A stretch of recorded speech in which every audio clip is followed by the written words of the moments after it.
Hey, it's Mikey from Rockin' K. If you don't know who we are doing the DIY homesteading and off-gridding thing here in Germany, which makes it special. So, if you look behind me, Rachel's editing away.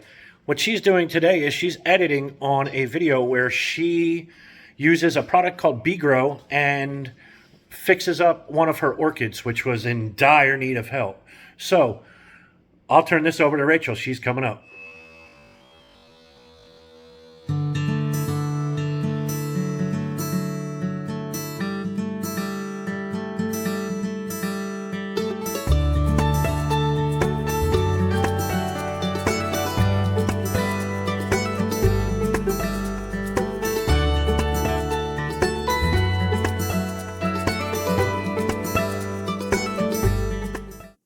Hi friends, Rachel from Rockin' K here. So today I'm going to trim an orchid that has gotten out of control. I usually don't like to do it when they have blossoms, but it's starting to tip over. It doesn't want to stay on the shelf. So we need to trim it down and put it in new medium so that it can continue to blossom. So I'm going to turn you around now. So, of course, we have Mr. Mustafa. He has to snoop everything. So this is the orchid I'm talking about. It is quite dusty, so it will get a shower. But you can see it has all of these roots, and its base has pushed itself out of its medium. This one's been left on its own devices for a couple years now, and it's time for me to do something with it. I've been quite lucky with the orchids, so I'm pretty confident that I'll be able to save it. Okay, folks, so the first thing we're going to do is get yourself a work area set up, cover it with plastic. The orchids have a tendency to be quite messy. The substrate that they're in gets everywhere. So I always just get a garbage bag, lay it flat, and use that as my work surface. Make sure that you have a bag of orchid substrate. It's basically bark and coconut wool, I guess you could call it. And on this particular orchid, I have a friend that works at a company here in Germany called Grow, and they created it's like water beads, except it is for plants, and it's 100% edible. It's not toxic to humans or animals or anything. And what this particular stuff does is it swells up with water, and then it draws the minerals and stuff into that bubble of water, and then the roots of the plant go into the bubble of water and they eat that dissolved minerals. It also helps with drought during drought time, or if you go on vacation and you don't water your plants every week or you miss a week, it helps with that because the material stays inflated with water as well as it pulls water out of the ambient air. I did not buy this product. He donated it to me. So I'm actually experimenting with different plants. I have it in a cactus right now, and the cactus has done absolutely amazing. It's only been in there for, I think, a little over 2 weeks in this substrate additive, and it's going crazy.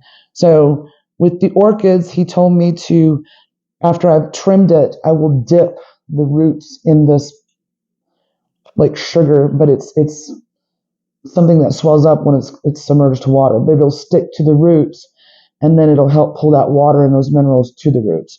So like I said, this is the first time I will be trying this stuff, and I'm not actually versed at it, but we'll see. Like I said, I've been using it with my vegetables and my herbs, and it's been working well. So I see no reason why it shouldn't be working on orchids. For me, orchids are a pretty easy plant to maintain. I know a lot of people have a lot of problems with them.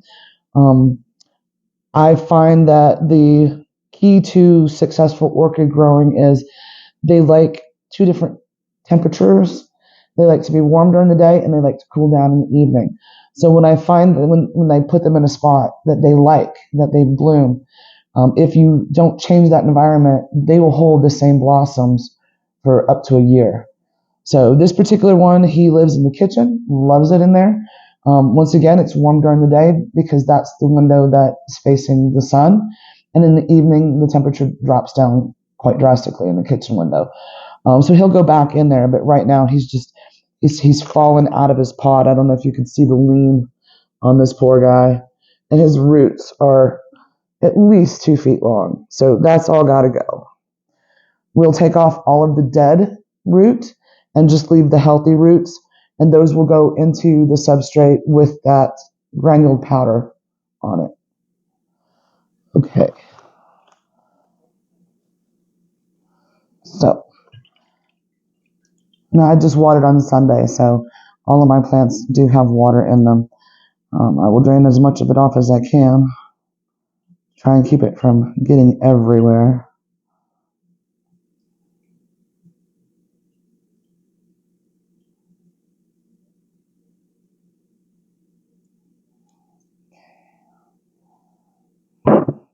And then we'll pull this plastic container off. It can be quite difficult because it is quite root bound. There we go. Okay. So now I'm just going to take a pair of sharp scissors and cut it where I want it to start rooting. I always go below the last green leaf. So if you'll see here, I don't know if you can see, this is the last green leaf on this side right here. So I will cut it below that, about right here. This is always the difficult part. These things are so thick.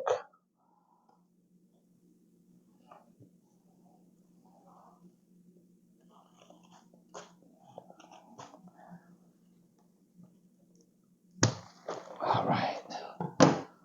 Okay. And this will go in the trash.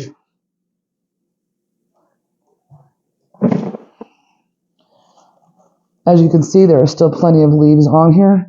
I am going to go through and take off all these dead stalks that had flowers on them. They don't need to be there anymore.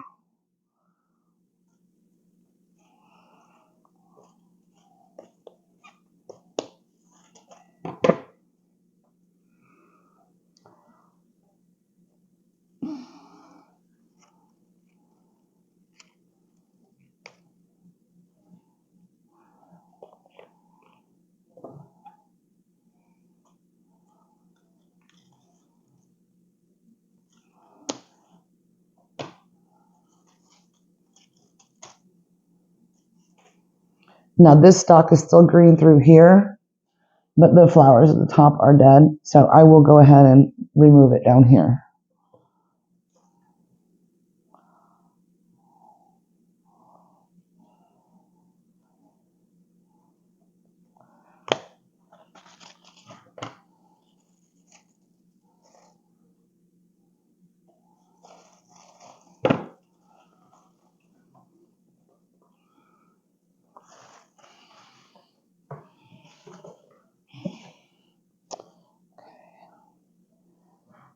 Now I'm going to go and trim these long ones down to a manageable size because I need to put substrate back in here and then these back in with the substrate.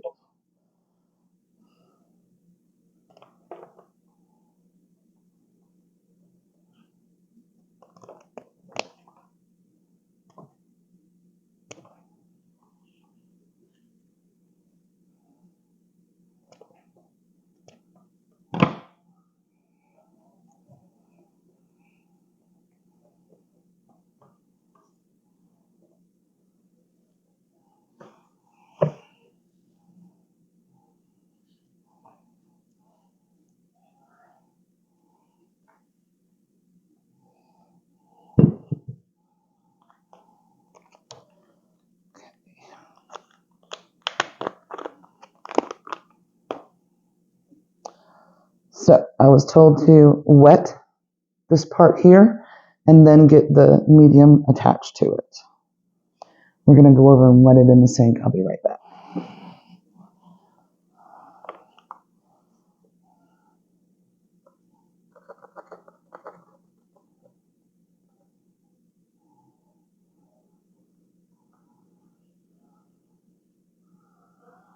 So I just sprinkled some of this medium on. It just looks like sugar. Now I'm going to let this sit while I fill the substrate back into this container.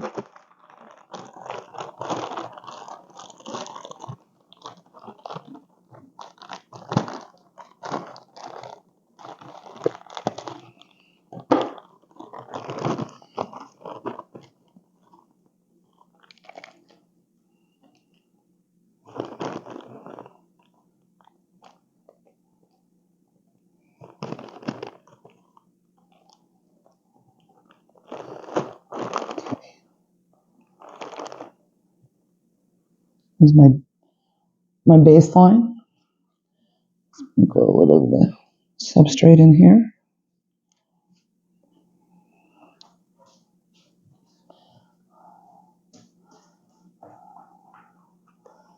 Now, try and get all of these roots wrapped around inside. Sometimes it works easy, sometimes not so much.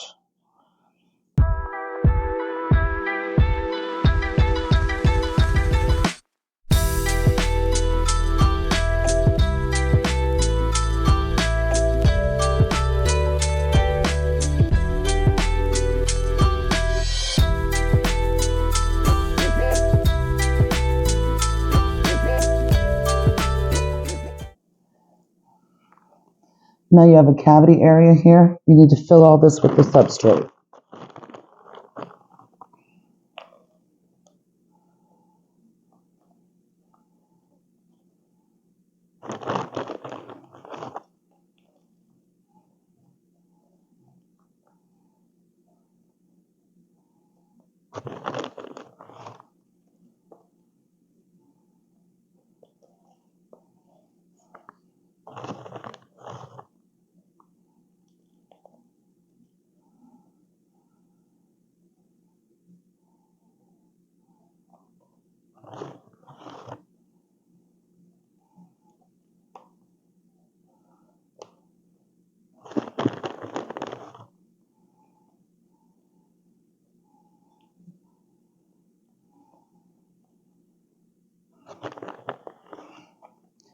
The supervisor is on the scene. He's our quality control.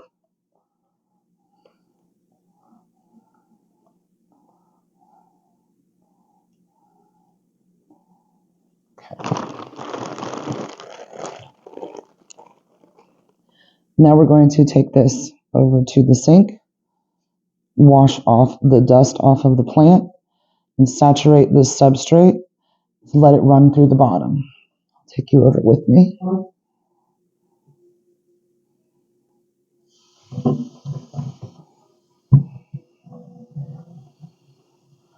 Wash all dust off of the leaves.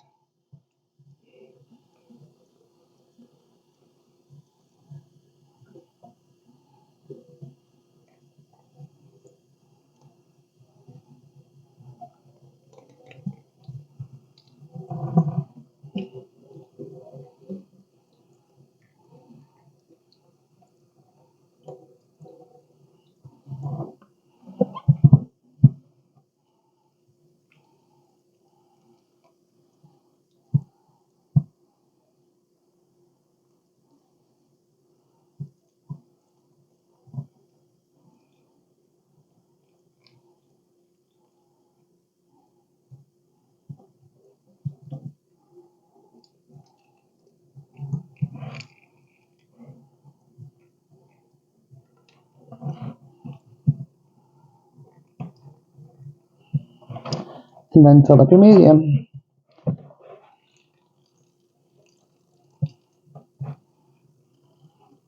This particular substrate holds water really well, and it allows the very tuberous roots of the orchid to pull water out over time.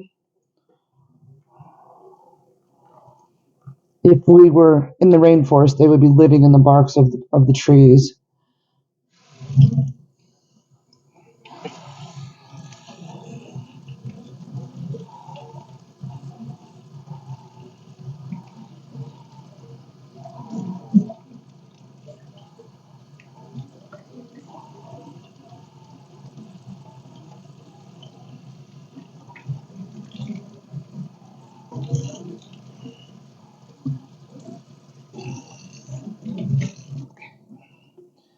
We'll allow it to drain for a few minutes. I'm going to go get its pot that it sits in and put it back in its pot.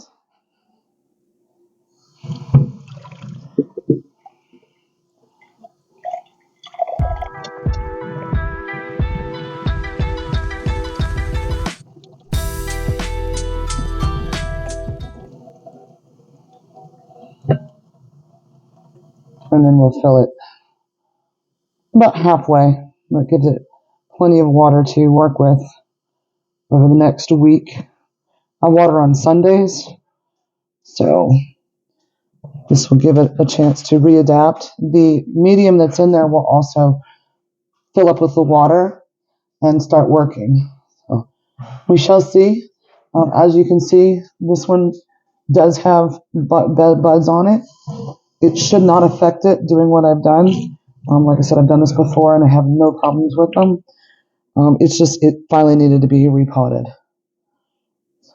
Okay, so there you have it, folks. She's repotted and back on her shelf. And hopefully she will continue to blossom. So I wanted to give you an update on the orchid that I trimmed and transplanted. As you can see, it is doing beautiful. It did not affect the flowers, so it looks like I'll be getting blossoms soon. But the plant is doing well. The roots have reestablished in the medium. You can see they're nice and plump. There you go. Don't be scared of orchids. They're actually easier than you think they are. So thank you for joining me tonight. I hope you gained some information here. If you have questions about the water granules that I use, please send me an email or a comment, and I will reach out to Micah and see if I can get his information to share with y'all. Thank you very much.